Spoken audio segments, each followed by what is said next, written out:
السلام علیکم ورحمۃ اللہ وبرکاتہ۔ امید کرتا ہوں آپ تمام حضرات خیر و عافیت کے ساتھ ہوں گے۔ دعا کرتا ہوں اللہ تعالیٰ آپ تمام حضرات کو ہمیشہ خوش رکھے، سلامت رکھے، شاد و آباد رکھے۔ جن حضرات نے کوئی اعتراض کرنا ہے وہ ابھی سے میری ویڈیو کو سکپ کر دیں۔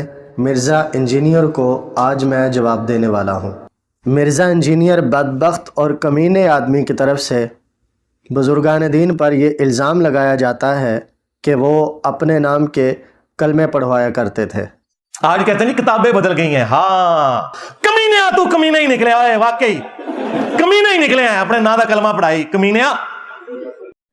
خصوصاً بالخصوص حضرت خواجہ معین الدین چشتی اجمیری رحمۃ اللہ تعالی علیہ کی طرف وہ خاص نسبت کرتا ہے کہ انہوں نے بھی اپنے نام کا کلمہ پڑھایا تھا۔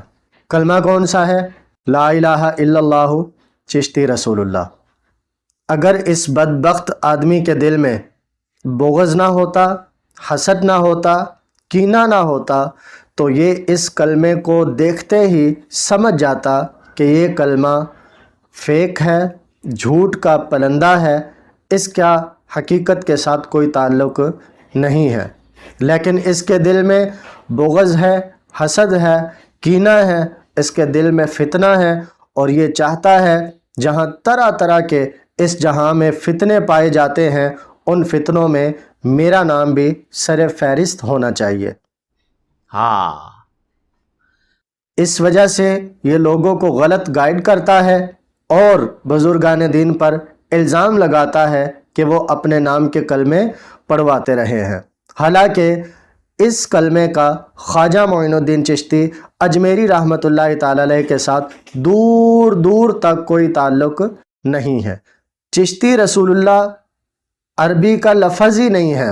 چشتی چے کا لفظ یہ اردو کا لفظ ہے، جبکہ کلمہ شریف عربی میں ہے، لا الہ الا اللہ محمد الرسول اللہ، اور یہ کہتا ہے کہ بزرگان دین اپنے نام کے کلمے پڑھواتے رہے ہیں، لا الہ الا اللہ چشتی رسول اللہ۔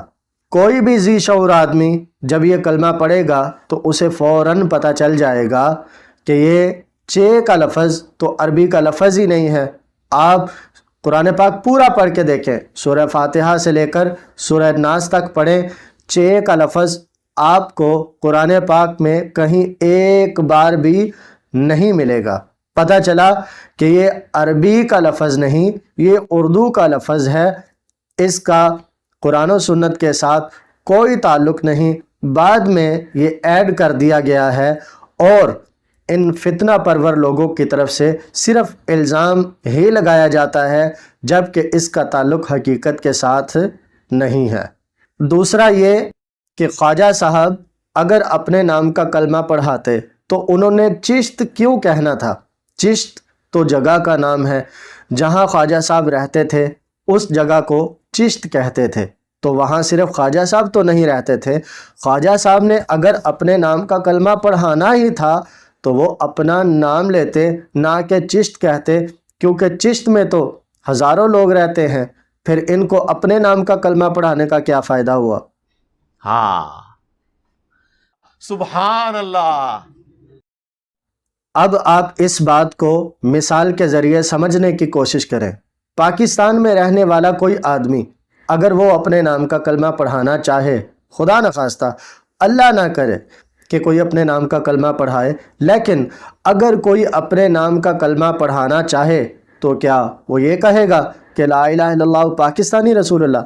پاکستان تو بہت بڑا ہے، پاکستان میں تو 24 کروڑ آبادی ہے، اور بھائی اگر اس نے اپنے نام کا کلمہ پڑھانا ہی ہے تو اپنا نام ذکر کرے نا، نام، جگہ کا ذکر کرنے سے اس کو کیا فائدہ ہوگا؟ بالکل اسی طرح خواجہ معین الدین چشتی اجمیری رحمۃ اللہ تعالی علیہ اگر اپنے نام کا کلمہ پڑھاتے تو انہوں نے کلمے میں چشت کی جگہ اپنا نام لگانا تھا۔ اس کلمے میں خواجہ صاحب کا نام نہیں ہے۔ پتہ چلتا ہے کہ اس کلمے کا خواجہ صاحب کے ساتھ بھی کوئی تعلق نہیں ہے، جھوٹ ہے، فیک ہے۔ آج کہتے ہیں کتابیں بدل گئی ہیں۔ ہاں کمینیا، تو کمینہ ہی نکلے آئے، واقعی کمینہ ہی نکلے ہیں، اپنے نا دا کلمہ پڑھائی کمینیا۔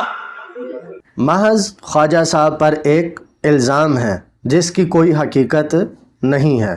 فیصلہ آپ خود کریں کہ آج کے دور میں کوئی ایسا مسلمان ہے جو اس کلمے کو پڑھتا ہو، اس کلمے کو پڑھنے کی تلقین کرتا ہو، اس کلمے کو اچھا سمجھتا ہو، یا جو اس کلمے کو اچھا نہ سمجھے وہ اس کو برا کہتا ہو۔ ہے کوئی ایسا مسلمان؟ نہیں ہے نا۔ جب ایسا کوئی مسلمان ہے ہی نہیں تو میرا سوال ہے مرزا انجینئر بدبخت اور کمینے آدمی سے کہ تجھے کون سا کیڑا ہے جو چین کے ساتھ نہیں بیٹھنے دیتا؟ تو کیوں لوگوں کو غلط گائیڈ کرتا ہے؟ تو کیوں پراپیگنڈا کرتا ہے کہ بزرگان دین اپنے نام کے کلمے پڑھواتے رہے ہیں، جب ہم علماء اہل سنت اس بات کا اقرار کر رہے ہیں، ہم لوگوں کو بتا رہے ہیں کہ اس کلمے کا حقیقت کے ساتھ کوئی تعلق نہیں، خواجہ صاحب نے اپنے نام کا کلمہ نہیں پڑھایا، تو پھر تو کیوں لوگوں کو غلط گائیڈ کر رہا ہے؟ آج کہتے ہیں کتابیں بدل گئی ہیں، ہاں کمینیا تو کمینہ ہی نکلے آئے، واقعی کمینہ ہی نکلے ہیں، اپنے نا دا کلمہ پڑھائی کمینیا۔ مرزا میں تجھے ایک مخلصانہ مشورہ دیتا ہوں کہ تو علماء اہل سنت کے پاس آ، قرآن و حدیث کے مطابق اپنے عقائد کی اصلاح کروا اور پھر جا کے لوگوں کی اصلاح کر، ورنہ جو نہ خود کر سکا اپنی اصلاح، کسی دوسرے کی وہ اصلاح کیا کرے گا؟